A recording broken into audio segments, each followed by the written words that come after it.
Olá, pessoal, sejam bem-vindos a mais um episódio do nosso podcast. Hoje eu recebo com grande alegria a doutora Virna Campos, leiloeira, lá em Belém do Pará, no estado do Pará, né, Virna? Seja bem-vinda, eu estou muito feliz em recebê-la aqui.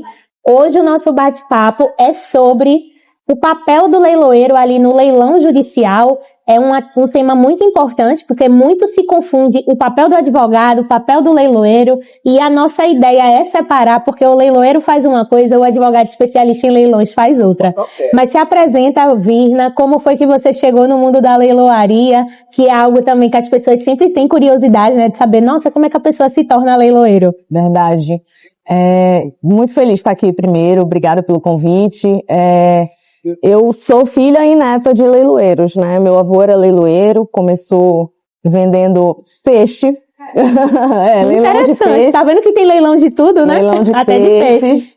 E ele aprendeu o ofício da leiloaria, né, de ser leiloeiro, com um senhor que deu oportunidade a ele, então ele começou a trabalhar ali. E na sequência, essa pessoa não tinha herdeiro, não tinha ninguém, então ele acabou, digamos que, herdando tudo e aprendeu tudo com eles. E aí, infelizmente, quando eu tinha 2 anos, meu avô faleceu num acidente de barco, né, que a gente sou da Amazônia, então a gente anda muito de barco ali pelos interiores. E a minha mãe precisou assumir, né, o negócio da família, e ela se tornou a primeira mulher leiloeira no estado do Pará. E eu falo isso com muito orgulho, porque ser nortista já é motivo de orgulho. Tu que és nordestina, exatamente, tu vai saber como é esse sentimento. Então, quando a gente chega em algum lugar, a gente precisa sempre estar falando, se orgulhando de onde a gente vem. Então, passaram-se muitos anos, eu sempre via ela fazendo leilão, eu até às vezes carregava o banquinho, que era leilão presencial, e eu sempre tive um leilão muito presente na minha vida inteira, mas eu me formei advogada, né, comecei a trabalhar com licitação, comecei a fazer várias licitações e representar vários leiloeiros, e um belo dia minha mãe falou assim, olha, é o seguinte, tem que seguir isso aí, bora lá. E aí, há 9 anos eu me tornei leiloeira. Nossa, que história bacana. Adoro Belém do Pará. Tem uma história muito importante na minha vida, Belém do Pará. Meu marido morou lá, então eu ia muito para Belém quando ele estava lá no curso dele de formação. Meu marido, que hoje é um grande investidor da área dos leilões. E o Pará tem meu coração, tenho clientes lá também. E como você disse, eu tenho esse mesmo sentimento, Virna, que ser nordestino, ser do norte também, a gente tem que carregar isso com muito orgulho, né? Porque de fato, só quem sabe, né? Pra gente poder quebrar aí algumas barreiras. Mas adentrando aqui ao nosso tema, do papel ali do leiloeiro nos leilões judiciais, qual é o papel ali fundamental de um leiloeiro, até pra gente diferenciar o papel do leiloeiro, o papel do advogado, porque muitas vezes o cliente confunde. Ele quer que o leiloeiro garanta coisas para ele, analise coisas para ele que foge da competência do leiloeiro. Pois eu vou te falar, trazendo a minha experiência e o recorte regional que a gente está mencionando. Quando eu realmente me tornei leiloeira foi quando eu entrei no universo de leilão judicial, porque até então eu conhecia muito o leilão extrajudicial, leilão de órgão público, e quando eu entrei nesse universo, eu percebi o déficit que a gente tem ali na região. Porque eu chegava para conversar com a vara e a vara dizia assim, não, a gente faz o edital. Como assim? É o leiloeiro que faz o edital, o leiloeiro que coloca ali, o juiz homologa e... Não, aqui a gente faz o edital, sempre foi assim. Aí, olha, era um parágrafo desse tamanhinho. Vara civil, vara trabalhista, todas. E eu achava isso muito estranho. E a gente começou devagarzinho, apresentando isso pro juiz, e eles foram meio que tomando um susto. Essa que é a verdade. Então, há 9 anos... eu tive que meio que desbravar ali, sabe? Porque os meus colegas, até então, eles deixavam tudo em cargo do juiz. Então, talvez isso tenha até contribuído para que, de alguma forma, o leiloeiro ficasse mal visto ali perante o tribunal. E, graças a Deus, isso foi mudando exatamente porque o nosso papel é fazer um edital bem feito, né? É consultar os documentos necessários, dar uma saneada no processo, né? E realmente tirar um serviço que não tem necessidade nenhuma de ser do servidor ali da vara fazer. Então foi meio desafiador, sabe? Está sendo ainda. Não vou te falar que mudou muito. É cultural, né? Exato, é tudo muito devagarzinho, mas a gente chega lá. Ah, eu imagino. E assim, para você ver, né, que existem certos problemas, bons profissionais não tão bons em qualquer área, Em qualquer lugar. Na leiloaria não seria diferente, na advocacia também é do mesmo jeito, mas de fato você já trouxe aqui que uma das responsabilidades do leiloeiro é a elaboração do edital. E enquanto advogado especialista, enquanto arrematante há 8 anos nesse mundo dos leilões de imóveis, eu sempre falo isso, inclusive na minha mentoria, que existem editais e editais, né? Existem editais bem elaborados e existem editais que só Jesus na causa, né? Que gera ali muita dúvida. O próprio leiloeiro ali, quando ele faz o saneamento do processo, porque cabe a vocês no primeiro momento, né, Virna? Ver a questão das intimações de coproprietários, de credores, enfim, como é que funciona essa parte aí também, nessa parte da elaboração do edital, como é que vocês fazem? Para o leiloeiro que não tem formação jurídica, ele vai precisar de um jurídico, né? Porque não tem como você entender de processo se você não é advogado. Então, assim, para mim era um pouco mais fácil porque eu já venho da área, né? Mas muitos colegas acabam não tendo essa formação. Então, é exatamente isso, é pegar, sentar e olhar o processo, analisar ele de ponta a ponta, ver se todo mundo foi intimado, para cada caso, né, tem uma especificidade, e trazer essa informação, às vezes até contribuir. Você percebeu que não tem ali uma matrícula atualizada. Então, qual é o ideal que o leiloeiro faça? Vai tirar, então, uma matrícula atualizada, que não acontece. Não fazendo, quando o arrematante chega...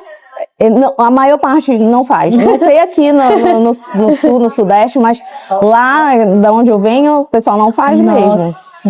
Veja que perigo, né? Não faz. Então, isso já é uma coisa, uma responsabilidade que o leiloeiro tem que ter. Porque quanto mais informação ele tiver, vamos supor, débito condominial é outra coisa que é muito difícil a gente conseguir. Eu tenho muita dificuldade, resistência de condomínio. Poxa, mas eu preciso saber quanto é que é o débito condominial para trazer logo no edital. E a pessoa que ficar interessada, ela já sabe as regras do jogo. Exatamente. Se ela vai poder ali investir ou não naquele leilão, entende? Então, são coisas que necessariamente precisam ser realizadas pelo leiloeiro. Olha que ponto interessante que você trouxe, Virna, dessa questão jurídica, né? Tanto ali por parte do leiloeiro, se o leiloeiro não tem uma formação jurídica, não entende, ele vai ter que ter um jurídico para auxiliar, porque não tem jeito, vai ter que analisar processo. E o outro ponto é a própria importância do advogado especialista em leilões de imóveis na segurança jurídica do leilão como um todo, né? Porque eu já peguei, sim, de onde eu venho, onde eu atuo, eu não atuo muito no norte, é mais nordeste, sudeste e sul. E centro-oeste. Mas, hora ou outra, eu vejo realmente uma matrícula desatualizada, mas via de regra não é a regra, mas assim, é uma matrícula que também não está tão atualizada assim, porque pela lei são 30 dias e cabe a nós, jurídico do arrematante, ter isso de pegar lá uma matrícula atualizada. Por quê? Porque se falando ali principalmente de leilão judicial, podem existir outras penhoras, outros credores, outras questões que vão interferir diretamente no investimento. Claro que quando eu estou ali, eu sempre falo isso, né? Com leiloeiros que eu já conheço o trabalho, que eu me sinto segura, nossa, isso já faz uma diferença enorme no meu trabalho. Já quando é um leiloeiro que não trabalha tão bem assim, que eu sei ali que, enfim, tem ali um trabalho um pouco a desejar, o advogado já fica mais receoso. Sem dúvida. E um ponto interessante que tu falaste no começo sobre o posicionamento do leiloeiro, inclusive nesse pós-leilão, tá? O leilão aconteceu, deu tudo certo, a gente ficou contente, auxiliamos o juiz, o processo finalmente vai chegar, né, aonde queria, e a gente ganhou dinheiro, mas aí depois o arrematante, ele acha que o leiloeiro tem que ser o advogado dele. Nossa, essa é clássica, né?